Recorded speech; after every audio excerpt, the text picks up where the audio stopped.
the Desert Tiger Podcast. Hello?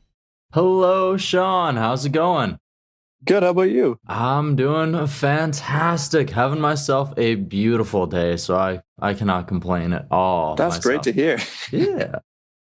Yeah, awesome. Well then, we're here to connect a little bit about some music here today, a little bit about a self-titled album that's coming up in the future here. Yeah, absolutely. Awesome. Are you ready to jump on into everything?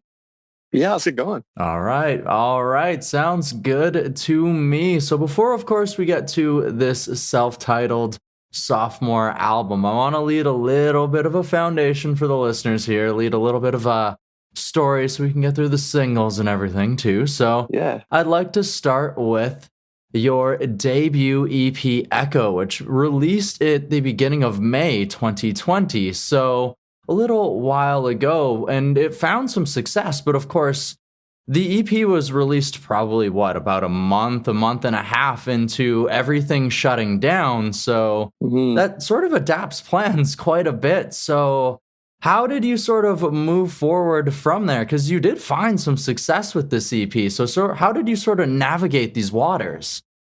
It was a really strange time to like release music, and with that EP, I didn't expect to tour it, at least, which was a good thing because I wouldn't have been able to. But I was just trying to show it around, and I was really proud of it because it was very different from my very first album, which I released in 2018. So it was cool to just kind of have it out there, and I was showing it to people and sending it into contests and songwriting contests, and I had some success in the Intercontinental Music Awards. And I got Best Pop Song in North America for one of the songs on there, which was really cool. And that would kind of boosted my spirits while I was making the album last year. Okay, so while this was all going on, as you were winning that award, as you mentioned there at the Intercontinental MAs, you were also beginning to already craft this next step, this next chapter in the Sean Bertram story. Yeah, it was really cool, especially that specific award, because it really motivated me. Because making an album isolated during a pandemic is really tough, both mentally and creatively, and it definitely took a toll. But it was really good to have a little bit of motivation that way, and have some momentum from the EP to kind of push me forward. Absolutely, for sure. As you mentioned, you sort of had to craft part of this by yourself, and from what I had read, you are a student of the Humber College of the Bachelor of Music program, which is pretty esteemed itself, but also allows you some access to some pretty fantastic studio equipment as well. So probably quite the change up there. Yeah, it was really cool because we kind of started the album at the end of my my last year at Humber, which was the beginning of 2020, and so the way it kind of worked was, in our last year, we recorded an EP essentially, which is what I released with Echo. But I was able to find a lot more time in the studio and just record a bunch of stuff I was going to make for the album. So we recorded a bunch of drums and bass and piano and stuff that we couldn't really do in like a bedroom. Like, I don't have a grand piano. I don't have a drum kit. I didn't have access to all these great players and this great equipment. So it was fantastic to be able to kind of set this foundation in a big studio with that big sound. And then while I was kind of here in my tiny room, just keep adding more and more things like guitars and vocals and some bass and keyboards and just little things here and there. Okay, so you already had a foundation for the album built, some of that instrumentation already there, and you just sort of got to use your production and mixing elements as well as your musical elements, just to sort of take this past year to add to everything.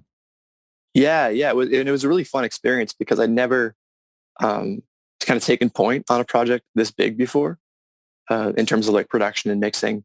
So it was a lot of me just kind of learning how to do all that stuff and figuring out what I liked and what I didn't like and what specific sound I was going for, which was a lot of fun. And I mean, as much as the isolation was a little difficult, it was pretty freeing because I just had all this space to mess around and be creative without any time constraints or any pressures or any outside forces pushing me too far. So as where you mentioned with Echo there, that was almost sort of a school project where that definitely would have had a deadline, like you say, where this time you sort of had the time to make sure that each song sort of had its moment in the sun then. Yeah, absolutely. And I find I do work well under a bit of pressure. But for this album, I was thinking of like at first I was like, oh, I want to set a deadline for myself. I want to make sure I have it done by this time. But that deadline came and went real quick. And I was like, no. Let's just give everything the time it needs, give it the space to breathe. And I just wanted to get it right. And I think I did. For sure. And with it being a self-titled album, what was the decision behind that? Is it because you feel that this is a solid representation of you? Do you feel it's a more so just like a starting point going forward after college? What was sort of the thought process of making this one the self-titled? It was a little bit of both of those things, actually. You know, I was messing around with a bunch of different titles, you know, going through the song list and the lyrics and being like, oh, what maybe encompasses the album best? But I think because I'd spent so much time working on the album just myself in my room, figuring out how I want it to sound, I think this album really encompasses my sound and my personality really well. And like you said, it's a good jumping off point. Coming out of school, kind of, I'm a real boy now. This is me, you know. This is kind of what it is. Awesome. I love it. And of course, before we actually truly get our first taste of this upcoming album, of our first single, Santa Barbara Pier, we actually have a small little single that sort of came before that was born out of the world of TikTok. So take us sort of behind how that evolved there and sort of became a teaser before the main course that we get afterwards. Oh man, yeah, that was a trip. Like it's still the strangest thing to me. I mean, I'd been one of those people who was like, I think I'm too old for TikTok, even though I'm like 23. But I'm like, I just kind of watch it for like funny videos and stuff. And I'd had it for like a year. And a bunch of my friends were making videos, and I was like, it'd be fun to make a video eventually. And then one day, I woke up and I'd had a dream where I literally heard this song in a dream. It's a really weird dream too. I was just walking around my old elementary school, and then I was hanging out with my ex, and then she was like, "Sing me a song," and then I was Johnny Cash, and then I sang this song, and I woke up immediately after. I'm like, that was super weird. That song was kind of cool. So I made this little video of me singing it. It's almost the most ridiculous thing. And then I posted that as my very first TikTok video, and it blew up immediately. Like within 2 weeks, it had like 2 million views, and everybody was in my DMs like, release it, release it, release it. So I got my friend Amanda and one of the guys on TikTok who played drums on it, and we recorded it and released it. And it's done really, really well, which was kind of perfect timing because it, like you said, it came out just before my first single. Some people were already listening to my Spotify and Apple Music, and I kind of built a fan base in about a week.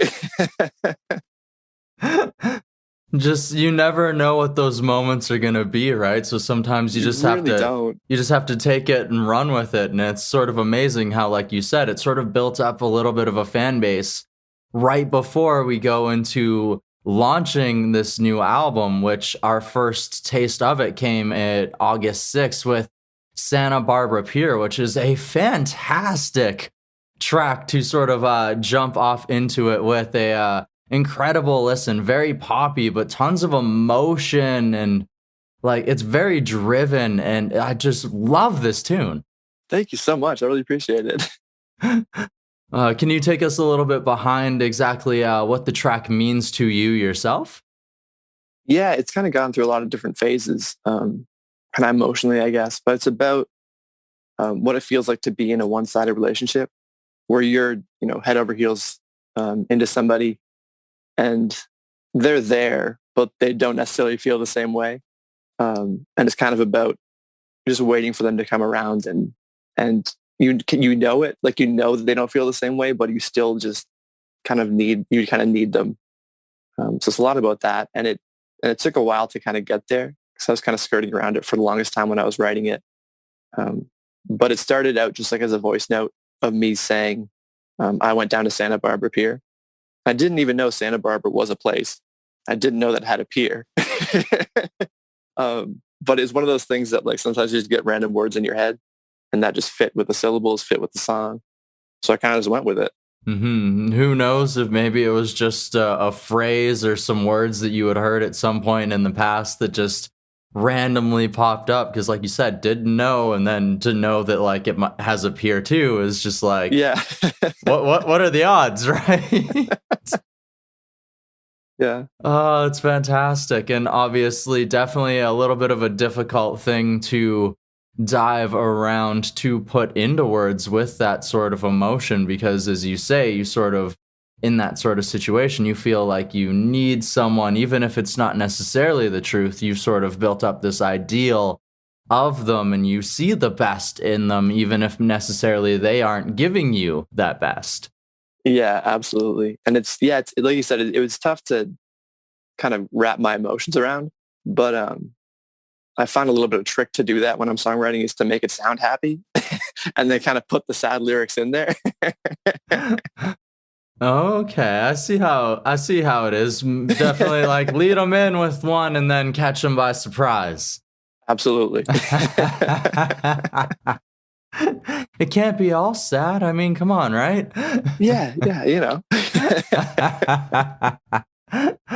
Awesome. And then, of course, we got a little bit of a different vibe with our second teaser for this upcoming self-titled album. So Angeline was our second taste. It came to us on August 27th. So take us a little bit behind this track too, because it definitely feels like it has a little bit of that love vibe as well, just a little bit of a different perspective.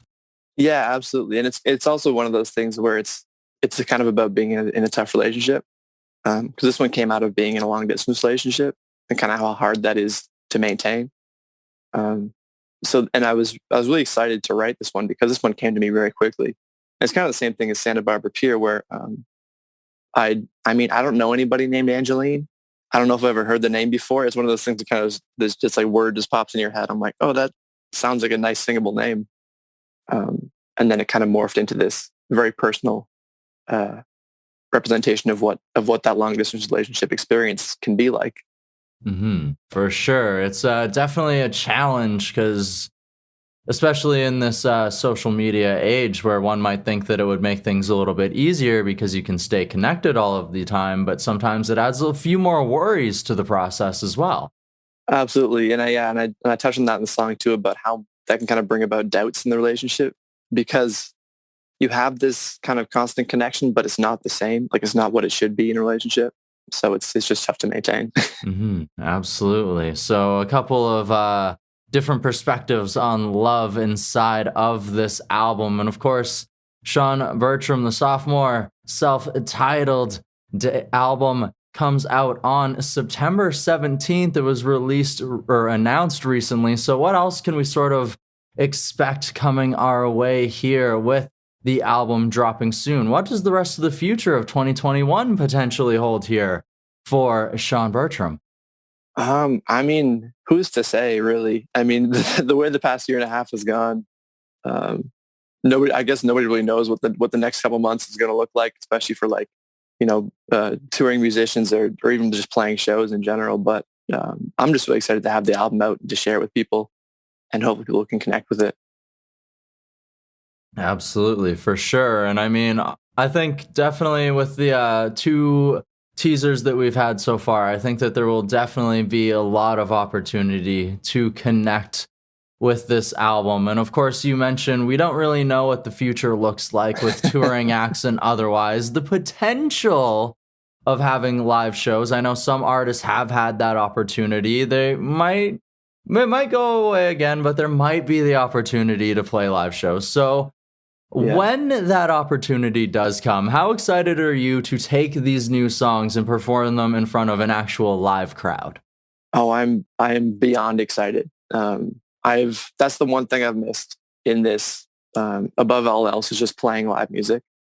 I played a wedding for the first time. Like it was one of the first gigs I've had in like a year and a half recently, and it was just it was the most exciting thing I've ever done in my life. Just playing one show. And it wasn't even my music. It was just like classic rock songs. I'm like, man, this is the greatest thing ever. But no, being able to play my new songs, I'm very excited for the opportunity to do that eventually. Eventually, when it comes, maybe inside of one of those historic Toronto venues you've already had the opportunity to play inside of. Yeah, hopefully. I'd love to get back to any of those places. Of course, but we shall see what the future holds. And I've had a fantastic time chatting so far, Sean. I have one last question. Are you ready for it? Absolutely. All right. So we have talked about this evolution as a musician, sort of having to step out on your own, maybe even if you weren't necessarily ready for it at first, but learning that you actually were and building and crafting this self-titled album out of it. How has this time helped you grow as a person, or what has it taught you about yourself? So much. It's been like, I look at myself a year ago and I'm like, who is that person? or the things that I've played. And it's, I hear this a lot about albums, where people say, albums are never finished. They're just released. And I feel like that can kind of be true about people too, about how we present ourselves to the world. We're always learning, we're always changing, we're always growing, and nobody's perfect. Nobody's like fully complete. We're just showing our best selves to the world. And I feel like I've definitely come to terms with that over the past year. It's like, because I'm such a perfectionist, I always want to have my hand in everything. Like, this has got to be the way I want it.